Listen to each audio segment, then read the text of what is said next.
मागे आपण त्र्यंबकेश्वरची थेट दृश्य बघत होतो। यानंतर भारतीय जनता पार्टी कर्जत जामखेड यांच्या वतीनं सन्माननीय उपमुख्यमंत्री महोदय एकनाथजी शिंदे साहेब आणि उत्कृष्ट नियोजनासाठी जे नेहमी ओळखले जातात असे आमच्या सगळ्यांचे मार्गदर्शक सुजय दादा विखे पाटील यांचा इथे सन्मान होतोय। आपण काही वेळापूर्वी सन्माननीय मुख्यमंत्री महोदयांच्या शुभ हस्ते त्र्यंबकेश्वर इथे सुद्धा जो कार्यक्रम सुरू आहे त्याची थेट दृश्य पाहिली। तिथेही कलशाचं पूजन करण्यात आलं। तसंच कलश पूजन आपणही इथे काही वेळापूर्वी संपन्न केलं होतं। हे दोन्ही कलश आता एकत्रितरित्या शिर्डी येथे येतील आणि त्यानंतर पुढे महेश्वर इथे ते नेण्यात येतील।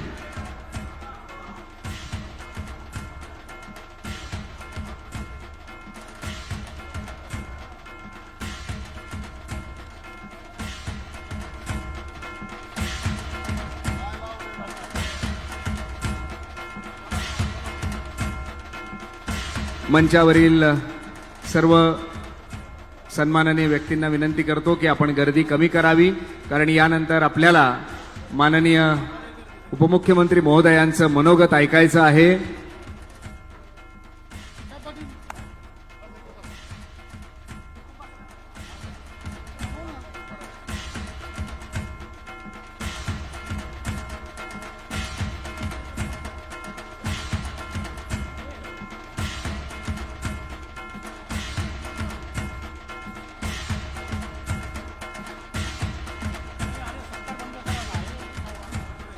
यानंतर मी विनंती करतो सन्माननीय उपमुख्यमंत्री महोदय एकनाथजी शिंदे साहेब यांना की त्यांनी गोदा ते नर्मदा जलयात्रा 2026 या कार्यक्रमाच्या निमित्तानं आपलं मनोगत इथे व्यक्त करावं। सगळ्यांनी आपण घोषणा द्यायच्या आहेत। छत्रपती शिवाजी महाराज की जय भवानी।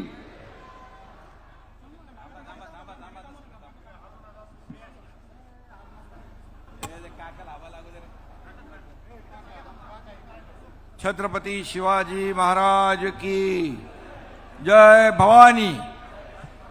हर हर नर्मदे, हर हर गोदावरी। आपली नर्मदा ते गोदावरी आहे ना, गोदा ते नर्मदा। मी राजमाता जिजाऊंच्या चरणी साष्टांग दंडवत घालतो। सर्वप्रथम लोकमाता पुण्यश्लोक अहिल्यादेवी होळकर यांच्या चरणी कोटी कोटी नमन करतो आणि त्यांच्या कर्तृत्वाला त्रिवार वंदन करतो। आजच्या या गोदा ते नर्मदा ही जलयात्रा शुभारंभ होती आहे आणि पुण्यश्लोक अहिल्यादेवी होळकर यांच्या त्रिजन्मशताब्दी वर्षाच्या निमित्ताने हे आयोजन आहे। या प्रसंगी उपस्थित महाराष्ट्र विधान परिषदेचे सभापती सन्माननीय रामभाऊ शिंदेजी, माजी खासदार आणि ज्यांनी या कार्यक्रमाचं आयोजन केलं ते सुजय विखे पाटील, आमदार अमोल खताळ, खासदार आपले रामराव वडकुते साहेब, अमोल खताळ, विठ्ठलराव लंगे पाटील, आमदार काशीनाथ दाते,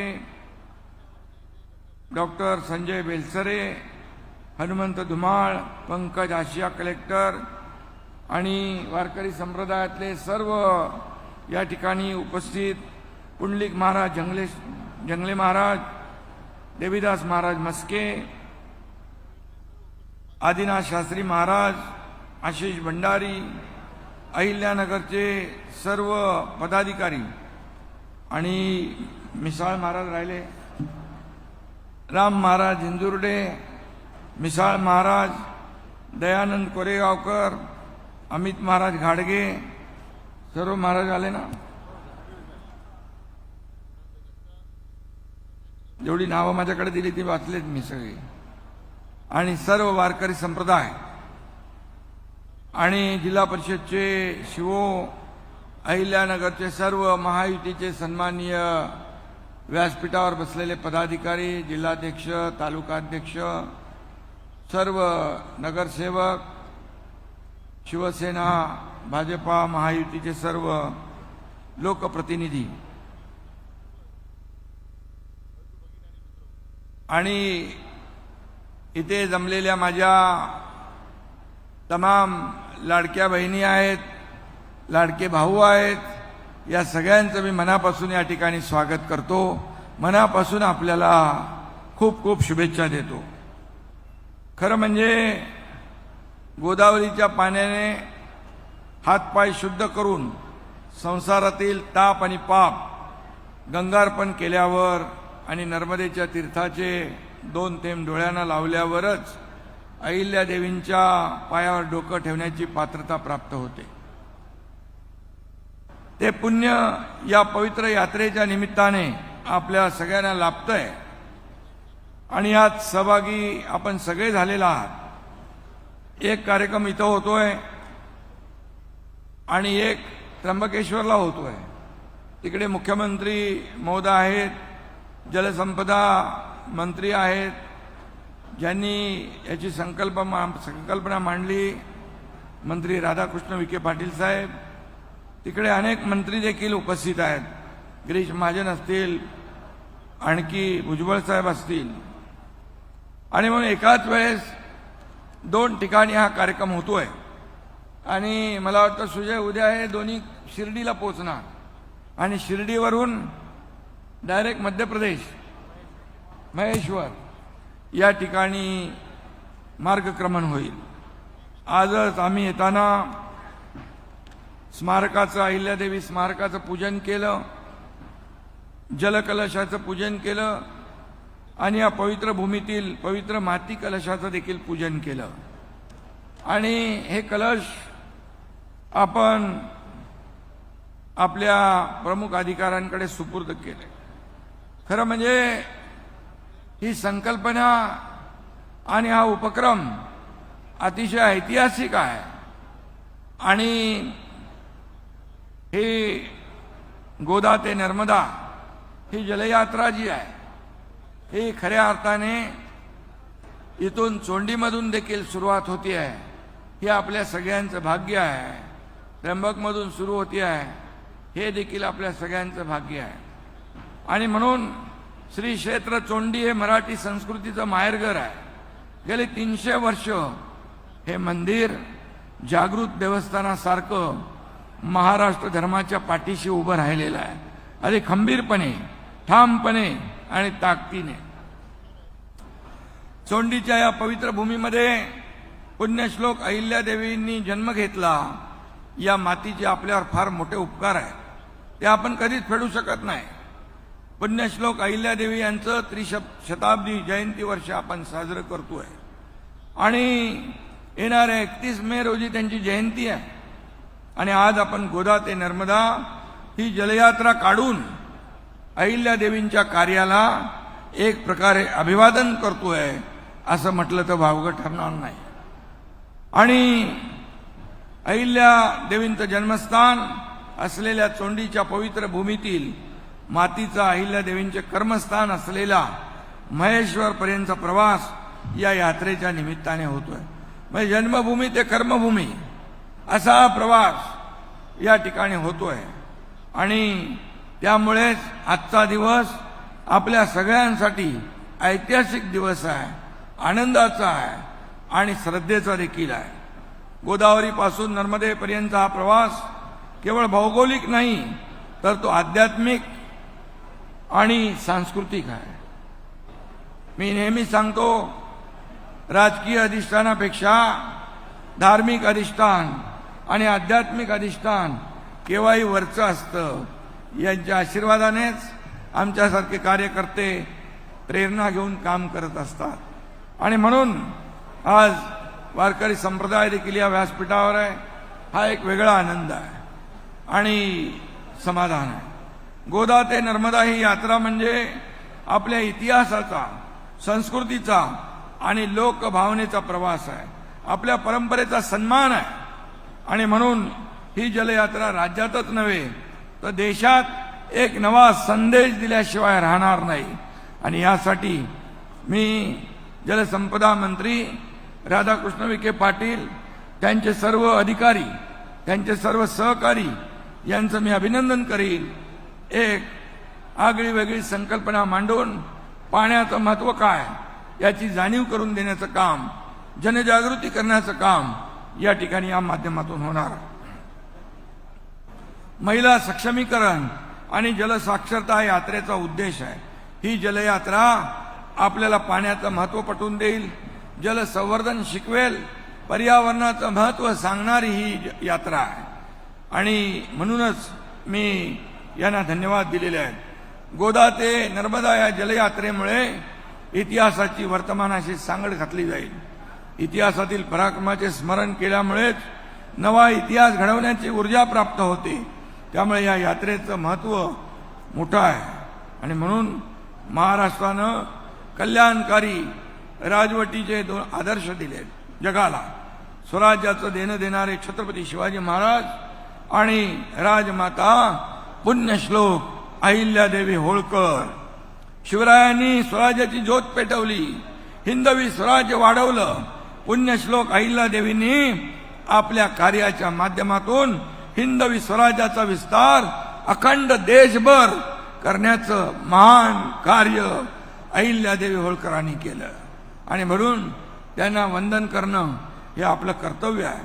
लोककल्याणकारी राज्य, सुराज्य म्हणजे काय हे अहिल्यादेवींनी खऱ्या अर्थाने 29 वर्षाच्या आदर्श राज्यकारभाराने जगाला दाखवून दिलं. आणि राजमाता अहिल्यादेवी होळकर या भारतातील सर्वात दूरदर्शी महिला शासकांपैकी एक होत्या. याचा देखील अभिमान आपल्याला आहे. अहिल्यादेवींनी अनेक लढाया लढल्या, जिंकल्या देखील. पण त्याहीपेक्षा लोककल्याणकारी राजवटीने त्यांनी लोकांची मनं जिंकली. हे सगळ्यात मोठं काम त्यांच्या काळामध्ये झालं. हे देखील आपल्याला विसरता येणार नाही. अहिल्यादेवींचं जीवन आणि शासन लोककल्याणासाठी समर्पित होतं. त्यांचं जीवन आणि प्रशासनाची शैली साधी आणि सोपी होती. धर्मनिष्ठ, न्याय, कल्याणकारी आणि संवेदनशील होती.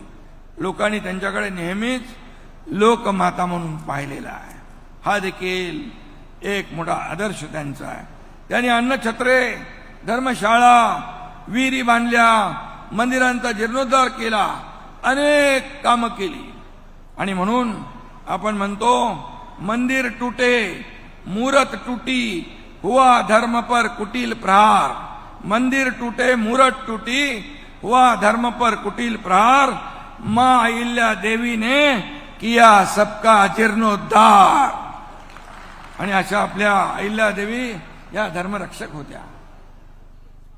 याचा अभिमान आहे आपल्याला. अहिल्या देवींनी नर्मदा, गंगा अशा नद्यांच्या किनारी घाट बांधून घेतले.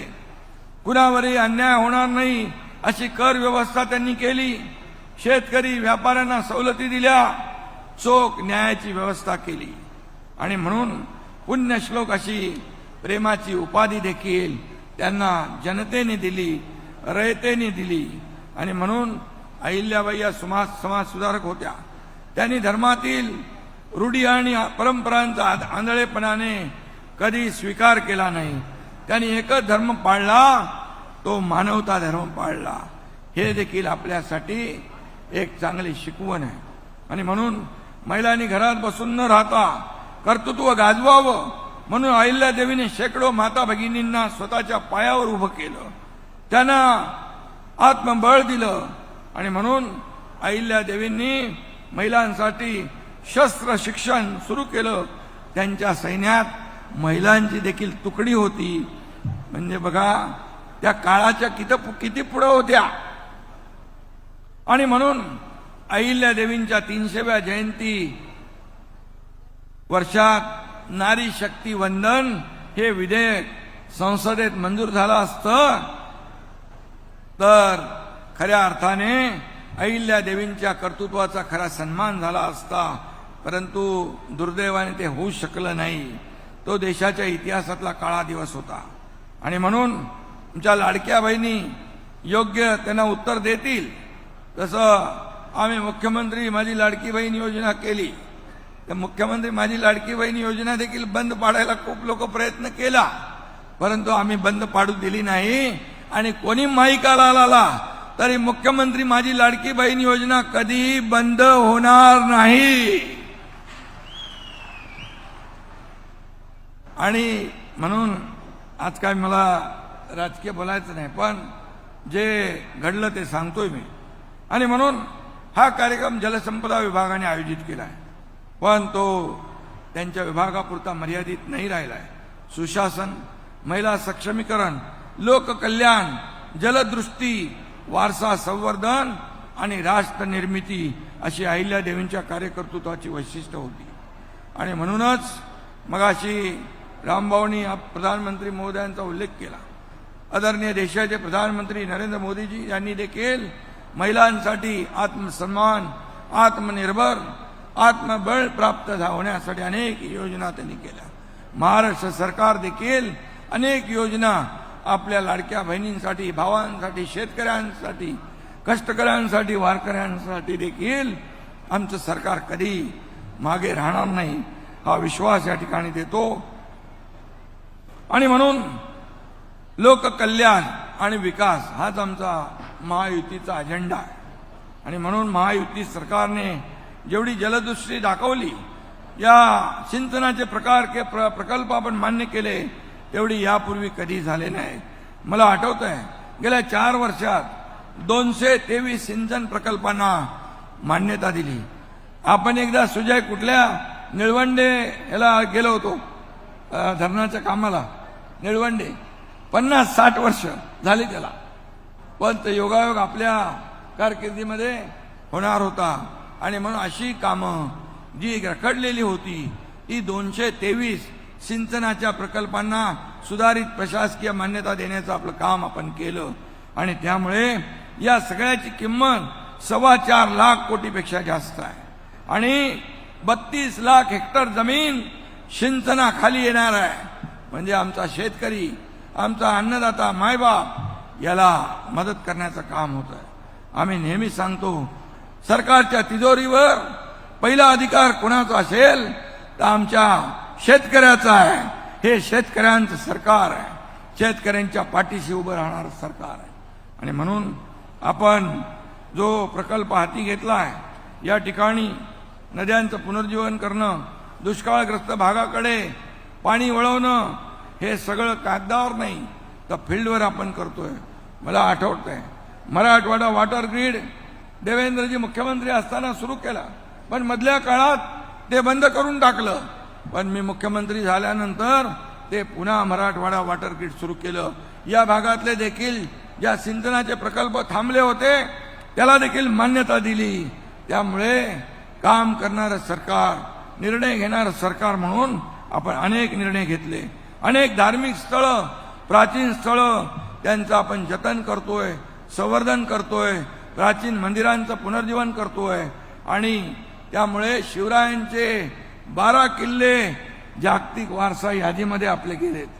12 किल्ले जागतिक वारसा यादीत महाराष्ट्रातले छत्रपती शिवाजी महाराजांचे 12 किल्ले जागतिक वारसा यादीत जाणं हा आपल्या सगळ्यांसाठी अभिमानाचा आणि आनंदाचा हा दिवस आहे.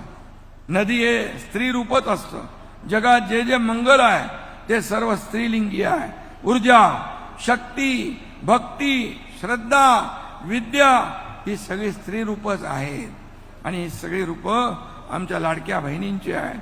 नदी ज्या प्रदेशातून वाहत जाते ते तिथला सगळा प्रदेश आणि जीवन समृद्ध करत जाते. हा इतिहास आपल्याला माहीत आहे. आणि म्हणून जगाचा इतिहास जर आपण पाहिला तर लोकवस्ती आणि संस्कृती ही नदीच्या खोऱ्यातच स्थापित झाल्याचं आपण पाहतो. तोच सांस्कृतिक ऐतिहासिक वारसा जतन करण्याचा हेतू गोदा ते नर्मदा जलयात्रेमुळे साध्य होणार आहे. आणि म्हणूनच ही जलयात्रा महत्वाची आहे. राष्ट्रीय एकात्मतेचा हा अनोखा प्रयोग आहे। राजकीय, सामाजिक, सांस्कृतिक जागृतीची यात्रा, इतिहासाच्या खिडकीतून वर्तमानावर प्रकाश टाकण्याचा हा प्रयत्न आहे। आणि म्हणून अहिल्या देवीने जे त्या काळामध्ये विचार केला, किती पुढे जाऊन विचार केला, पाण्यासाठी विचार केला, मंदिरांसाठी विचार केला, या ठिकाणी अन्न छत्रांचा विचार केला, अनेक अनेक गोष्टी त्यांनी केल्या। आणि म्हणून जलतत्व आणि भूतत्व, पाणी आणि माती यांचा संगम घडवणारी हे एक अनोखी यात्रा आहे। म्हणून आपण मातीचा कलश आणि पाण्याचा कलश आज सुपूर्द केला, त्याचं पूजन केलं। आणि म्हणून पाणी आणि माती या दोन्ही गोष्टी आपल्या जगण्याशी संबंध आहे। आणि म्हणूनच आपण माती कपाळाला लावून तिचं ऋण व्यक्त करण्याची आपली परंपरा आहे। आणि म्हणून पाण्याला देखील हिंदू संस्कृतीमध्ये पवित्र म्हटलं जातं। जल जो ना होता, जल जो ना होता तो ये जग जाता जल, म्हणजे पाणी नसतं ते जग जळायला, भस्म व्हायला वेळ लागणार नाही। आणि म्हणून पाण्याचं महत्त्व अधोरेखित करण्यासाठी ही जलयात्रा या ठिकाणी सुरू होती आहे। म्हणून मी पुन्हा एकदा मनापासून धन्यवाद देतो, कारण आपण पाहतोय ग्लोबल वॉर्मिंग, क्लायमेट चेंज, कधी अवकाळी येतो, कधी अतिवृष्टी येते, कधी गारपीट येते, कधी पाऊस पडत नाही। आणि म्हणून यासाठी ही आवश्यक बाब आहे। मगाशी कोणीतरी इथं उल्लेख केला की अहमदनगरचं अहिल्यादेवी नगर केलं। मला आठवतंय व्यासपीठावर इथंच मागणी झाली आणि तिथंच सांगून टाकलं, अहमदनगर आता नाही, अहिल्यानगर हे झालं। आणि ते आम्ही जे बोलतो ते करून दाखवतो।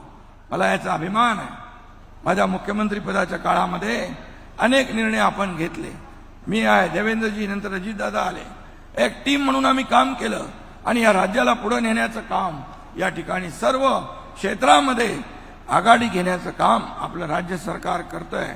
आणि म्हणूनच या संपूर्णपणे हे जे काही आजचा हा कार्यक्रम आहे तो फार चांगला आहे आणि लोकांच्या जीवनाशी निगडीत आहे। आणि म्हणून जाता जाता मी पुण्यश्लोक अहिल्यादेवींचं स्मरण करतो आणि सांगतो की महाराष्ट्राचा अभिमान म्हणजे अहिल्यादेवी, हिंदुत्वाचा हुंकार म्हणजे अहिल्यादेवी, लोकशाहीचा आविष्कार म्हणजे अहिल्यादेवी, शौर्याची तळपती शमशेर म्हणजे अहिल्यादेवी, त्याग आणि समर्पण म्हणजे अहिल्यादेवी, सत्याचा मंत्र म्हणजे अहिल्यादेवी आणि विकासाचं तंत्र म्हणजे अहिल्यादेवी। पुण्यश्लोक अहिल्यादेवींना पुन्हा एकदा मी वंदन करतो, नमन करतो आणि या ठिकाणी आपले गोदा ते नर्मदा या जलयात्रेला खूप खूप शुभेच्छा देतो। आपण सगळ्यांनी या यात्रेमध्ये सहभागी होऊया अशी विनंती करतो। धन्यवाद। जय हिंद, जय महाराष्ट्र। धन्यवाद साहेब। तुम्ही मगाशी ज्याचा उल्लेख केलात ते तुम्ही याच्या आधी इथे सांगितलं होतं की याच मंचावरनं तुम्ही या शहराच्या नावाच्या बदलाची घोषणा केली होती। टेक्निकल टीमला विनंती करतो की राष्ट्रगीत घ्यायचं आहे आणि त्यानंतर कार्यक्रम आपला संपन्न होईल। मंचावर उपस्थित असलेल्या सर्व सन्माननीय अतिथी